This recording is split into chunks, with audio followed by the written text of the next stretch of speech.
2026 Early Connections Conference, Action, presented by the Van Sloun Foundation.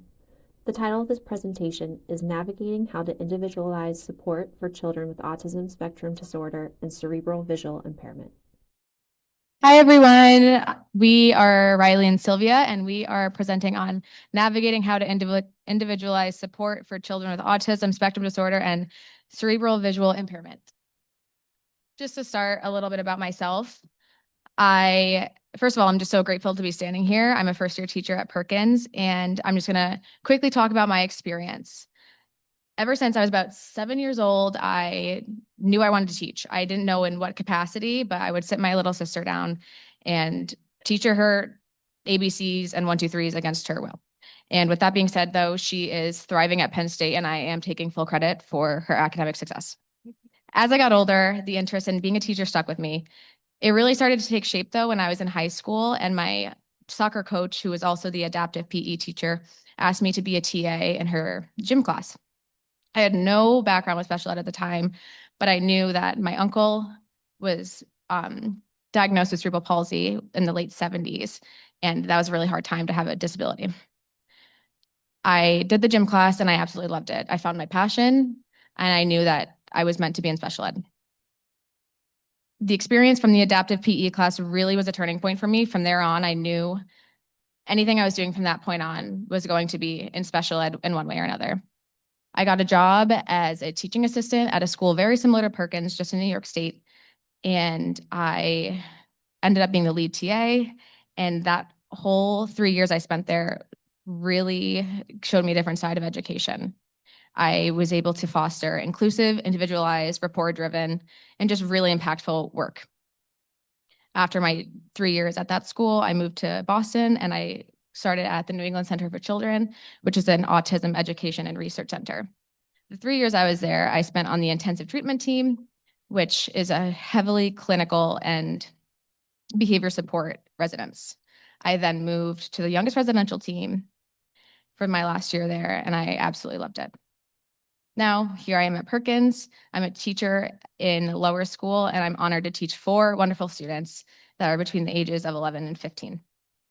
And just a humble brag, I did just run the Boston Marathon, so that's another fun fact. With all that being said, all of these experiences really shaped me, not just in my professional career, but in my personal life. So many things I've learned along the way, I've taken with me.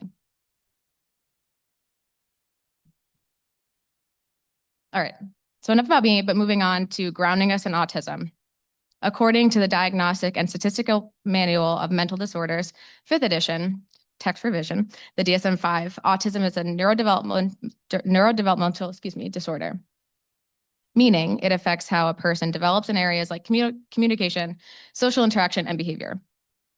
The diagnostic criteria focuses on 2 main areas. The first being social communication and interaction, so things like holding a back and forth conversation and relationship building. The second is restrictive or repetitive patterns of behaviors, interests, or activities. This might include repetitive movements, strong preferences or routines, or very, very focused interests. One important update from the DSM-5 is that signs are now being described and shown in the beginning of early ages of the developmental period, whereas before they were just strictly before the age of 3. So that being said, autism can really show up at any point, and it really is just driving the fact that autism is very individualized. So going on with autism being a spectrum, another piece of diagnostic framework is how autism is described in terms of levels of support.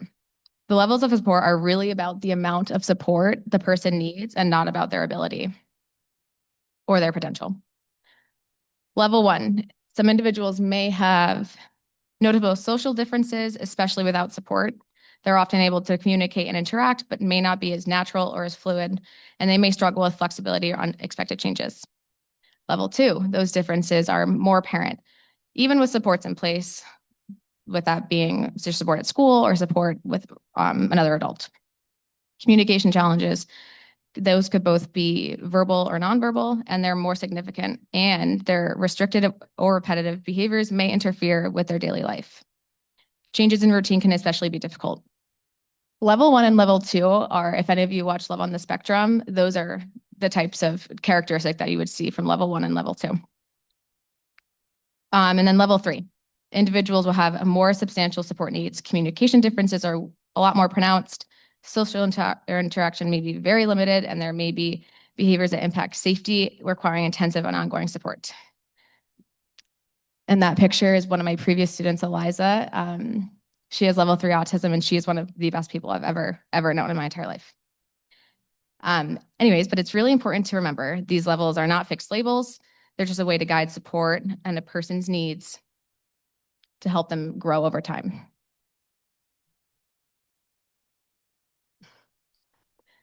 So moving on, what the different levels can look like.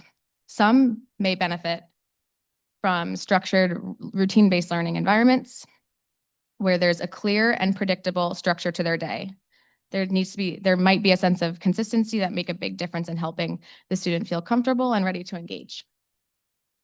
You might also see a need for consistent behavior support, usually guided by the principles of applied behavior analysis in collaboration with the board certified behavior analysis or the BCBA.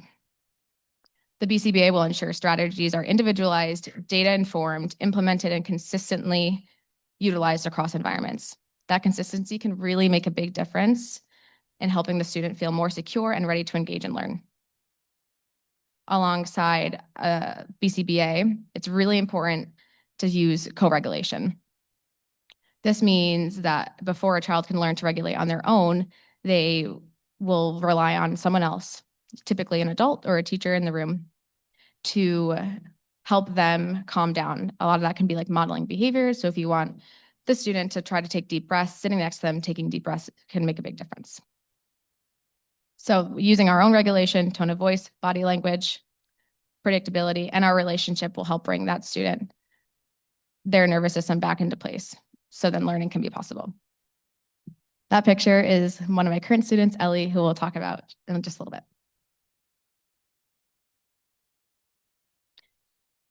All right, moving on to what you might notice, just some more observable characteristics. You might see specific preferences in seating or distress when routines change. You might also, see sensory differences that are very common. Some children may have strong reactions to things like bright lights, visual input, or loud noises. Things that can feel more natural to others may be overwhelming for these students. And for any parents in the room, a lot of this may feel very similar. You might see a lot of these moments that show up in daily routines, getting ready in the morning, transitioning between activities or transitions to school, or just navigating new environments. Understanding the why behind these behaviors can really, really shift how we respond to them. That's another one of my current student, Reese. She is looking at a bunch of feeling symbols. All right, now we'll move on to the case study that I have for CVI and autism in the classroom. This is Ellie. She's back. Ellie is in her second year at Perkins, and next year she will be transitioning to this building for the secondary school. Ellie, like I said, is currently a student in my classroom, and she is one of the most fun girls I have ever met. Ellie likes technology, books, music, specifically Christmas, music, books, anything. She really likes Dora the Explorer, and she loves learning and using technology. And all of these things that she likes are really, really motivating for her, and they help us a lot in the classroom to help with her regulation and just her motivation to engage and learn. Ellie has been diagnosed with autism spectrum disorder as well as CVI, and as well as a genetic microduplication, which is on the bottom. I don't think I can pronounce it correctly. So in the classroom, we have a lot of different supports for Ellie. These include strength-based focus supports, so things that she can do regularly, and they're not really, it's just taking her strength and using them to her advantage. So for this, it includes a visual schedule, which is on the right, and it shows her 3 upcoming classes. And when those classes are finished, we move it to the finish side. So she knows exactly what to expect, and there's no sudden changes to her schedule. And we also use pictures of familiar people and familiar places or we use cartoons that look very similar to what we're going to be doing. Ellie also always has the choice to walk or to use her wheelchair to prevent any fatigue or any behavioral episodes such as dropping or flopping. Then for Ellie, during periods of escalation, we prioritize co-regulation strategies, like I mentioned before, and predictable supports.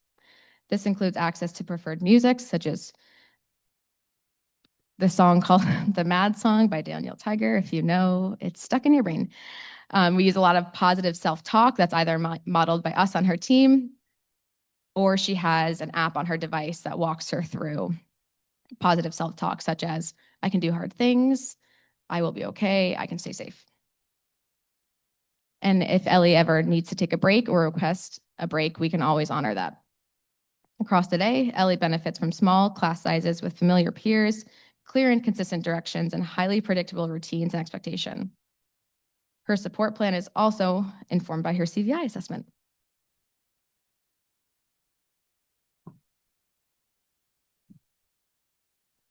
Ellie's CVI assessment helps guide her visual information and how we can present it in the classroom and how we can assure that she is accessing learning materials that is beneficial and individualized for her. Some supports that we learned from Ellie's CVI assessment with Sylvia are non-cluttered and/or cleared spaces, a still background, so no movement in the background. We typically put up a black trifold board when she's ready to learn. Ellie also does really, really well with large font, clear and concise information. So for example, if we're transitioning, I would say something similar to Ellie, we're going to a dance party. It's going to be very loud and very busy. If you want to leave, you can just let me know. You can tell me you're all done and we'll leave. Overall, Ellie's case really highlights how individualized supports across communication, behavior, sensory needs, and visual access can come together and create meaningful engagement and learning opportunities. And just some fun pictures of Ellie, because like I said, she's the best. The one on the left, she's in our snoozlin room. She loves looking at the bubble tube and the lights. The one on the top is her writing her H's, which is her favorite letter to write. And then one on the bottom, her other favorite activity, which is looking at herself. So while we've been focusing on autism, another really important piece of the puzzle for some students is how they see the world and how they can interpret what's around them. With that in mind, Sylvia is now going to take over and she's going to talk about cerebral or cortical visual impairment, which is also referred to as CVI, and talk about how that can impact learning, access, daily routines of many of the students that we get to work with. Hi, everyone. I'm Sylvia. Nice to meet you all. Thanks for giving us your time this morning. I'm a speech pathologist at TBI and I get to work in the CVI Center. I did the CVI certificate through UMass Boston and I get to talk CVI all day and often CVI and autism together. It's my joy to do assessments and consult with teams to make sure that our learning is as accessible as possible and builds on each student's unique visual strengths or sensory strengths of whatever they look like. Our goal is access for our students in any individualized capacity. So I am excited to talk to you about one of my favorite things today. But to just continue fleshing out the foundation that Riley's given us, I want to do a quick overview of what CVI is, cerebral visual impairment. You may have heard it as cortical visual impairment as well. Believe it or not, we did not have a definition of CVI until 2024. And this came out of a group that worked with the National Institutes of Health and provided a 5-part definition of CVI. And I'm going to run through it briefly. There's a lot of text on the screen, but all 5 of these are directly taken out of that 2024 paper. So first of all, we want to acknowledge CVI is a broad spectrum of visual impairments. There's no one size fits all. Each kid is a little different. And it's caused by some underlying brain abnormality. And that could be something that's a genetic condition, any kind of neurological insult around birth, perinatal, or it could be an unknown cause. We might not know exactly what it is, but there's something in the brain. It's not in the eye, it's in the brain, right? And that leads to difficulties in visual function and functional vision. Let's move on to number 2. And this is an important one. How this student functionally presents with their vision is presents as a greater visual dysfunction than can be explained by the ocular conditions alone. So based on the eye, the student should be able to use their vision a little bit better. I've worked with kids here on campus, some of whom have significant ocular conditions, but we have a handful that have 20/20 vision, and their parents were told for years, your kid's eyes are fine. But parents know their kids, and they knew that there was something wrong, and their child was not accessing their visual world in the way they would expect them to. So yes, it's greater than any comorbid ocular conditions alone. Let's pop into number 3. Basically, it's saying this is a complex picture, and it presents as both lower order deficits, and that might be looking at light, looking at movement, looking at these big, bright colors, and higher order visual processing, like difficulties with clutter, with facial recognition, that higher level processing. And that leads all together to combine to generally characteristic behaviors in affected individuals. Everyone's a little different, but we can paint a picture with the combination of these higher order and lower order deficits.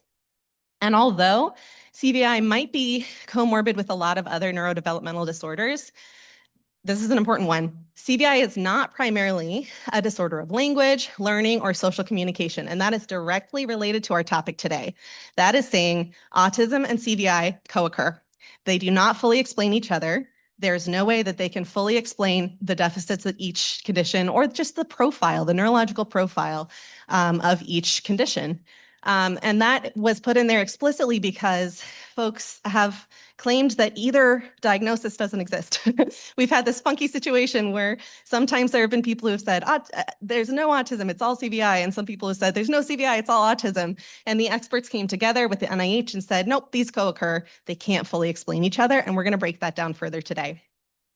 And our final one, which I'm so glad you're here at the Early Connections Conference, is saying that CVI might go undetected for years and years and years. We worked with someone here at Perkins who was only identified as a deafblind learner when he was 19 years old. His central auditory processing and his CVI were so severe that he was a deafblind learner and he had not been identified. So thank you for being here. Your insights matter in this early childhood. We have got to identify these students as early as we can to just maximize their potential. All right, so what does that look like? What might CVI look like? I've got a link here in the slides, which you can access, which takes you to a one-pager on when to suspect CVI if you want to hand it out to anyone on your team. But broadly, there are several red flags for CVI. The individuals with CVI may seek out light and movement. They may have difficulty processing visual clutter and crowding, really crowded arrays. You may see some kind of impaired perception of motion, difficulty processing when there's oncoming movement or understanding body language. Anything that's impacted by movement may also be disordered. We could talk about that all day. Let's keep moving though. You may see individuals with CVI also prefer a limited set of toys. Unfamiliar materials can be very difficult to visually process and take in. So you may see kind of a restricted set of highly preferred items. You might see a lack of attention to faces, difficulty interpreting facial expressions or recognizing people. You may see some issues with visual recognition, understanding the visual world around them, recognizing photos, especially those flat 2D images. And you may see visual field preferences that go beyond a clinical visual field preferences. I get a lot clinical visual field assessment. I get a lot of students who come in and their paperwork says clinically full visual fields, but if I don't put it up on a slant board right in front of them at eye level, they're not going to see it, right? So technically, if there's a bright flashing light in all of their visual fields, they can register it. It's not a clinical visual field cut, but it is a strong preference where their visual attention really is locked into one quadrant or maybe their peripheral visual field or maybe only their central visual field. And a side note, we have many adults with CVI who have been sharing their input with us about what their lived experience is like. And many of them talk about their visual field fluctuating, changing in highly crowded and cluttered environments. In heat, when it's really hot outside, they may have their vision constrict down to a pinhole. And on this slide, we have one of our lovely kiddos with CVI interacting with a shiny pom-pom with her speech therapist. All right. And we want to acknowledge, as you may have heard from what Riley said and what I've said, CVI and autism might look similar. And here's one of our beautiful kids with autism enjoying the pool with another one of her speech therapists. And I want to acknowledge, Riley shared a great description of the DSM, which is that medical model of disability. But what you're going to see in these slides is going to be more of that social model of disability for autism, thinking about seeing the unique profile through that strengths-focused lens as well. So this is a Venn diagram. I apologize that I couldn't get this clearer in formatting, but I'm going to talk the whole thing through. Roughly, we've got two overlapping circles. We have autism on the left, CVI on the right, and in the middle we have the ways that they share similarities in the middle, and that text is blue. So let's just quickly review in autism what you may see, in CVI what you may see, and then highlight what we have in common in the middle, okay? So in autism, we do see those differences in language processing, where they may understand language a little differently. Differences in social interaction style, where it may be easier to connect with someone who's autistic, but maybe there's a difference of understanding of someone who has a different neurotype. We see more scripted and echolalic speech. We see that happening beyond early childhood, because especially in the world of visual impairments, sometimes that scripting and echolalia can happen in early childhood, but when it persists a little bit longer, that may be more characteristic of autism. We see some really intense special interests and strong pattern recognition, and then those differences in sensory processing that go beyond vision as well. And often that strong routine orientation that Riley did a great job of explaining. So let's talk about CVI as well. In CVI, what you see that's different from autism are those oculomotor concerns. Autism can't fully explain any of those neuromotor differences and how eyes are tracking together or their lack of alignment. In CVI, we also see, like we described, those visual field preferences. Those visual motor concerns, we often see kids who have difficulty looking and reaching at the same time. It's kind of a hallmark of CVI as well.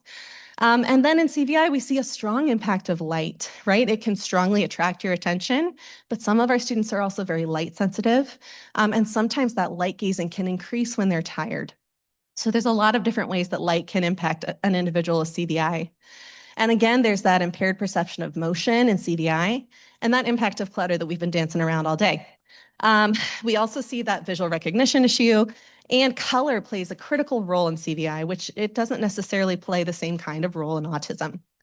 And visual curiosity is impacted in CVI. We see a lot of kids who are either overly visually curious and too interested in everything in the room and can't control their visual attention to lock into one thing, or we see kids where maybe their visual curiosity is really limited and they can only see within a few feet of themselves, even though their acuity is really not that bad.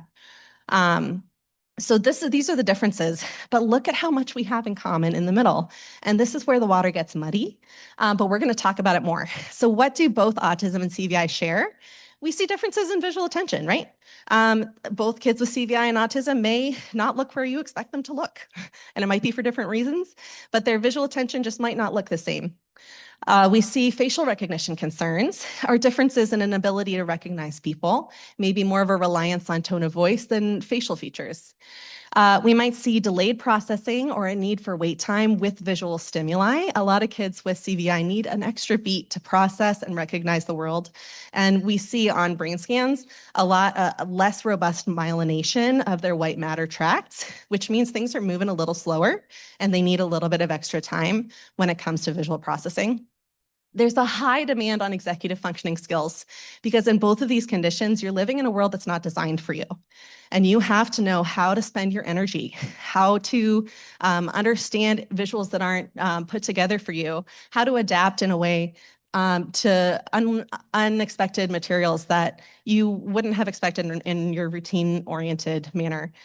So we see along with that, difficulty with change, difficulty with unfamiliar spaces and items. And that again could be either that routine orientation or with CVI, more of that difficulty with something that's unfamiliar or visually novel because you have to work so hard to build that into your visual library. It's effortful to assimilate that new visual model into your brain.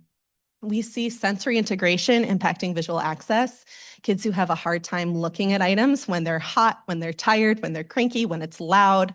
And similarly, all of those underlying sensory regulation pieces that affect autism as well. And then we see those meltdowns that may come. You may have heard of CVI meltdowns, where there's a kid who's been asked to use their vision and asked to use their vision and asked to use their vision, and they're done. And they show you and they communicate that with their behavior. And we also see those meltdowns due to sensory overwhelm in autism. When the sensory regulation pieces are not being honored and supported, we often see these kids in a maxed out state, right? So this looks very similar, right? And both kids with autism or autistic kids and kids with CVI seek out movement, but for different reasons. All right, so this is the flyover. Let's break it down a little bit, because we might see a similar action for different reasons. So let's talk about seeking out movement. And there's a picture of a car on the screen. So someone with autism might repeatedly spin the wheels on a car because that's their established play routine. This is how I interact with this toy. I've established this routine of interacting with it. But someone with CVI might seek out movement for a completely different reason. They may wave the car whenever they look at it because that helps them look at it. Movement attracts and can sustain visual attention. Or they might be more distracted by environmental movement and look away whenever someone passes, right? Movement is one of those lower order visual processing pieces that just attracts your attention. So it can attract you to the car or away from the car, depending on where the movement is. All right, and let's talk again about those meltdowns due to sensory overwhelm. This has a significant impact on the mental health of someone with autism and someone with CVI. To be in such a maxed out state and explode from the frustration and the sensory processing can lead to a lot of significant impact on mental health. So I did want to talk about it today. But it could be more related to any sensory processing differences in autism, like tags on your clothing that cause that really uncomfortable tactile input. But again, with CVI, as we talked about, it's more typically related to those visual demands. If you're being asked to use your vision, when you're visually fatigued, that leads to a meltdown. And it might also be because of being forced to use your vision in the presence of strong competing sensory input. Loud places, when you're hungry, going out to eat can be really tricky depending on your profile. So let's talk a little bit about what this looks like in practice. Let's do a case study. I want you to meet Zeke. Zeke is so fun, and you're going to get to see him a lot. Zeke loves Toki Pona, which is an internet language, which I got to tell you, I learned so much in this job. And he loves telling jokes, he loves his family and rock climbing, and he's into computer work and coding. Zeke has a handful of diagnoses. He's diagnosed with CVI, autism. We think he's got ADHD. He's hyperlexic. He's reading from a very young age. And he has some suspected auditory processing concerns. And in the photo, he's smiling at the screen while he sits at the computer. So Zeke is a teenager now, but not so long ago. He was an ECC kiddo, and I have a video of him when he was little. There's a little lag in the audio, so if you don't hear it, give it a second. It's coming. Let's get it started. Dear Santa, I feel very, very, very good this year. In very, very, very many ways. That's all. It's just cute. Zeke's just singing on a stage. He's singing at a concert in lower school. He was little. We've had him for a long time here, and it was just a joy to work with him. But what helps Zeke? What helps support Zeke's learning? You're going to see a much older kid in our later videos. He does really well with small class sizes, with those limited auditory and visual distractions because of both his autism and CVI. He's got clear, explicit expectations and consistent learning routines. That predictability can really undergird and support him well.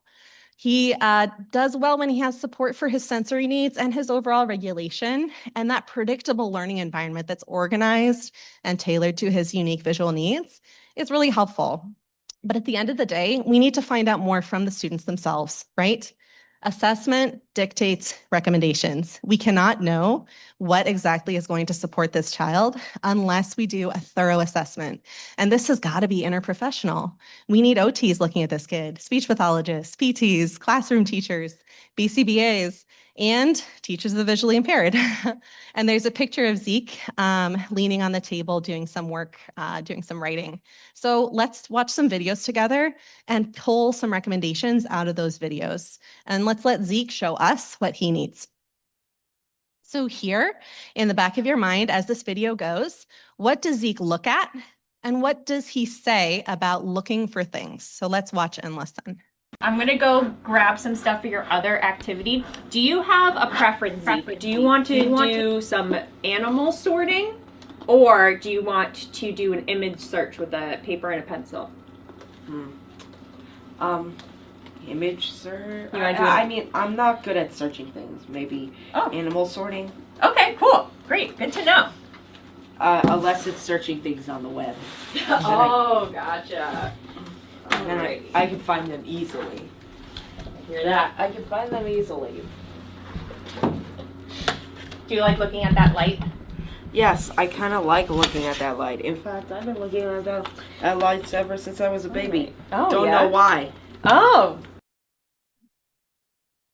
So Zeke likes looking at lights, and he's very self-aware. He said, ever since I was a baby, I like it. And it seems like when he's a little bit when he's a little tired and when he's in an unfamiliar place, we see that a lot more, right? He was seeking out that light because he's in a strange place. We've been overloading his visual system, but he likes to look at it, and he says that that's a lot better for him. And based on this assessment activity, we know that we need to have kind of controlled light sources for Zeke in the room so that he doesn't get distracted away from tasks by the light. But along with that, we want to encourage self-advocacy for him to learn to say, you know what, I'm a little tired. I might need a little break when we see those light-seeking behaviors. And we also want to provide Zeke with task lighting and backlit learning materials to support his sustained visual engagement with learning tasks. If he likes light, let's use it. Let's let him work on the computer. Let's have that backlighting support for him as well. And there are some pictures of him with his backlit computer and then a really old school APH task light. I don't know if anyone has worked with this, but it's dangerous. It burns kids if they touch them. So, use with caution. Here's another video. And I want you to think about, does Zeke use his vision while he's listening and singing? He's in a music group. I want you to think about whether or not he's accessing the room visually when he's locked into the sound. Okay, so back to so they came into the outlet, because we know the next part already. Yeah. All right, so I'm going to pick up the tempo a little. Okay. So they came into the outlet. It was Sunday. What a black day. Mouth with suspicion. Sounding heartbeats. Intimidation. Again. So they came into the outlet. It was Sunday. What a black day. Mouth resuscitation. Sounding heartbeats. Intimidation. That's okay. So they came into the outlet. It was Sunday. What a black day. Mouth resuscitation. Silent heartbeats. Intimidation. A little quicker. So they came into the outlet. It was Sunday. What a black day. Mouth resuscitation. Okay, Zeke and his buddies are recording Smooth Criminal. I don't know if you heard that. Their own version of it with their own words. Zeke kept his eyes closed the whole time, right? And this is in combination with a lot of other assessment. This is just a little quick snapshot of time.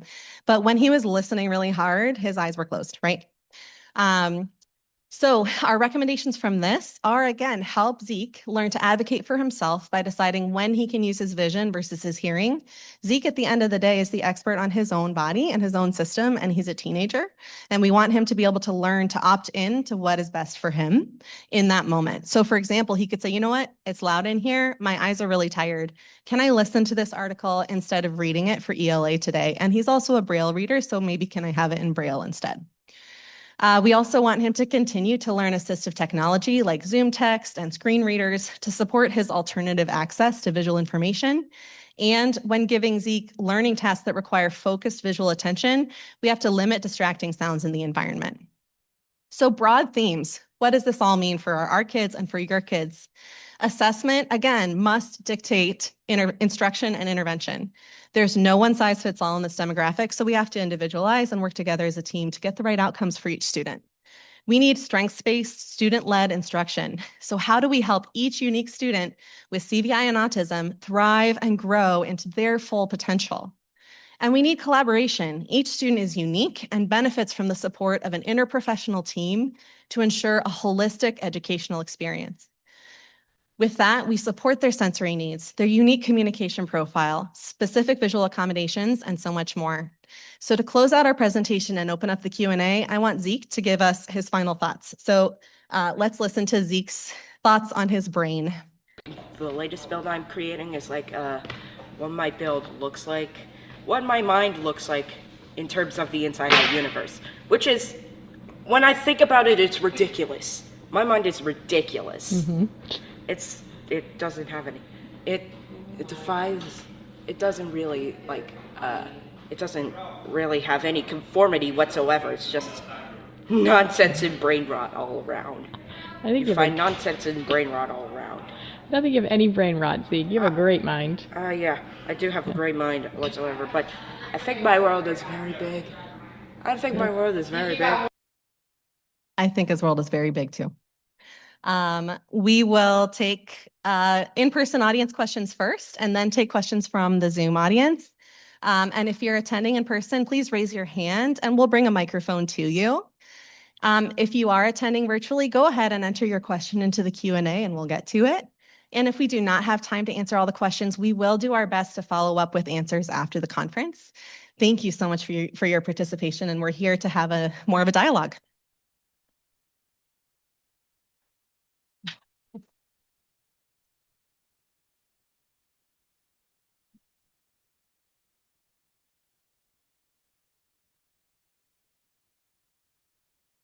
Someone's got to break the ice. I know there's a lot of thoughts on this topic. So. Any questions?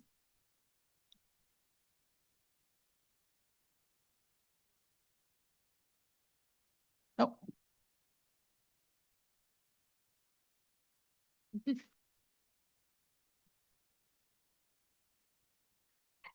Hey, I'm quite familiar with the CVI protocol for the assessment. So likewise, do you have anything for the autism?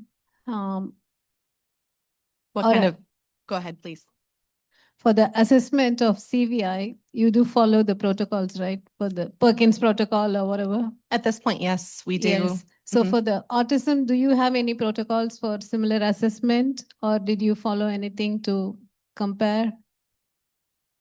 At this point, a lot of it depends on the student and their each profile. Our behavior specialists and our psychologists kind of select the instruments that are best fit for each student because there's such a wide array. And it depends on what you're looking for within their profile of strengths and areas of growth.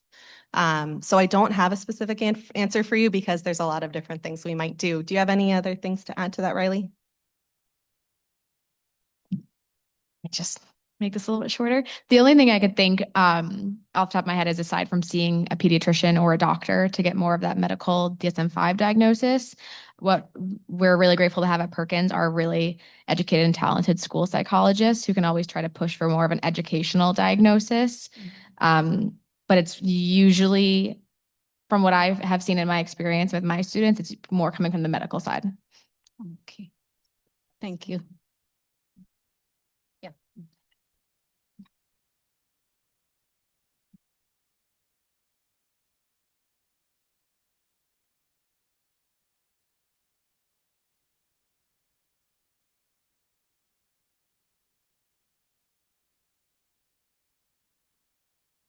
Yes, hi. I have a question on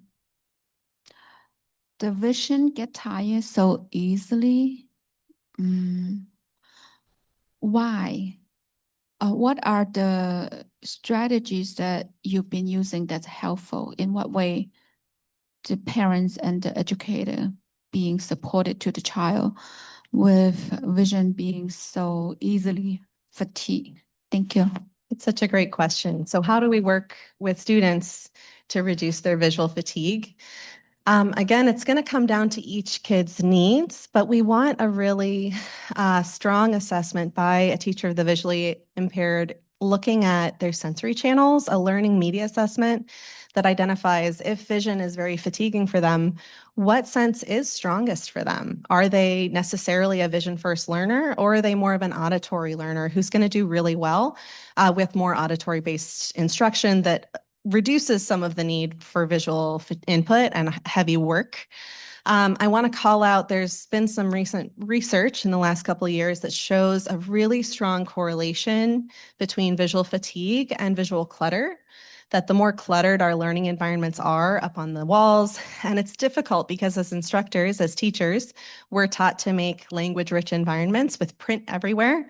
But that's not accessible to our students with CVI and significantly increases the effort that they put in just to live and exist in that space. So one way that we try to reduce visual fatigue is look at the environment. How loud is it? How cluttered is it? And we look at the timing of our instruction. Are we making sure to do visually challenging things when they're most physically and neurologically available? Or are we kind of hammering them with reading instruction at 2:30 in the afternoon when they're completely fried? So we think about the timing in their day, we think about their environment, and then we think about the accessibility of their materials. Are those materials as visually accessible as possible? Because if not, that dramatically increases the visual work they have to do and the effort that they put in. One nice indicator of visual fatigue can be wait time. How much wait time does it take for the student to get their eyes on something and then to understand and recognize it? That might be an indicator that they're working really hard and they're going to be very visually fatigued by that activity. So you need a learning media assessment to make sure you're targeting the sensory channel that's best. We want an accessible environment and we want accessible materials, and we want timing that reflects their needs and their neurological profile. So it's a really multifaceted thing. Vision work is hard work for just about every kid with CVI, even the ones where it doesn't seem like as big of a deal, quote unquote. So we want to honor that and then have programming that reflects their needs. And that can happen at home as well, just making sure that we have a space that is that safe landing space for them where they can recover, right? Maybe it's a dark room, maybe it's a bubble tube, maybe it's time outside, maybe it's just time with loved ones with their vision off. But we can make it that soft place for them to land.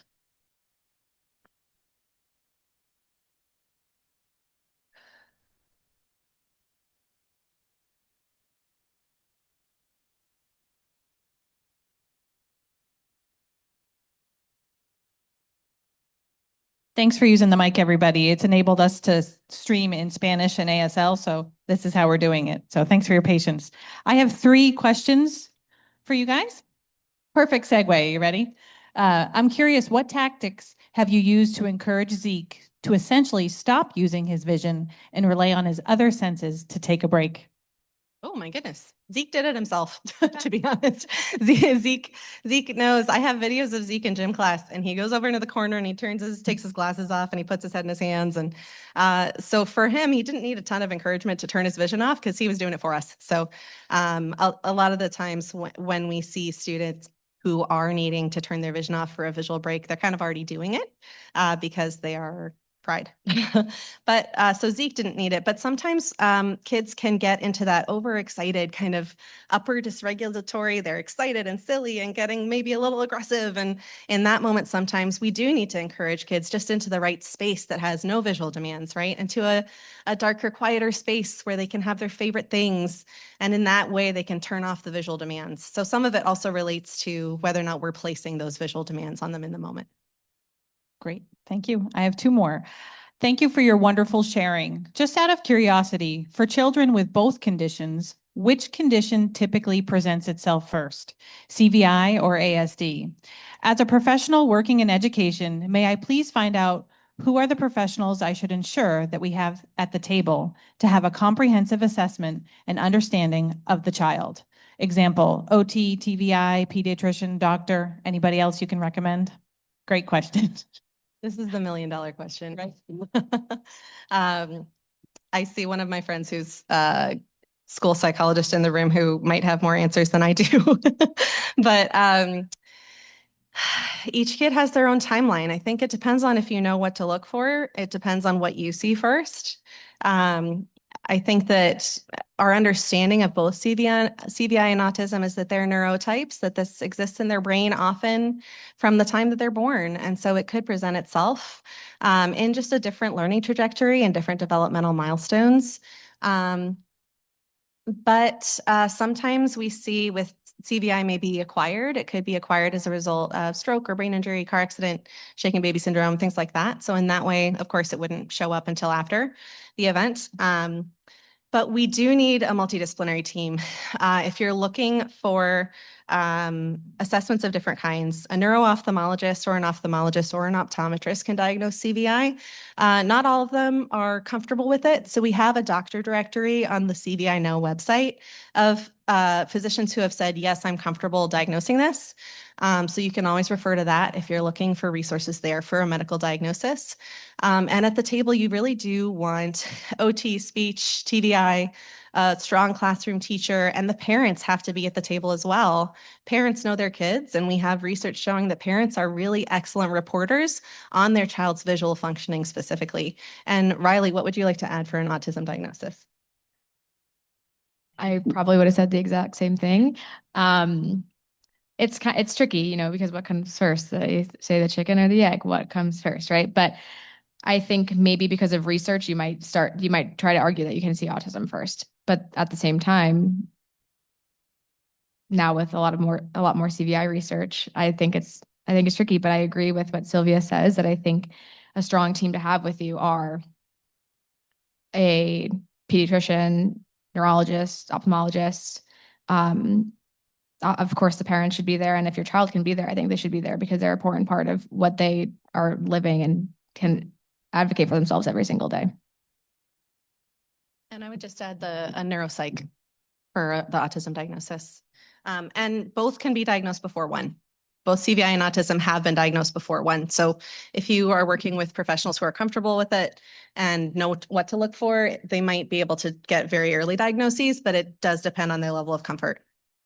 Thank you for attending the 2026 Early Connections Conference. Action. Scan the QR code in the center of the screen for more sessions.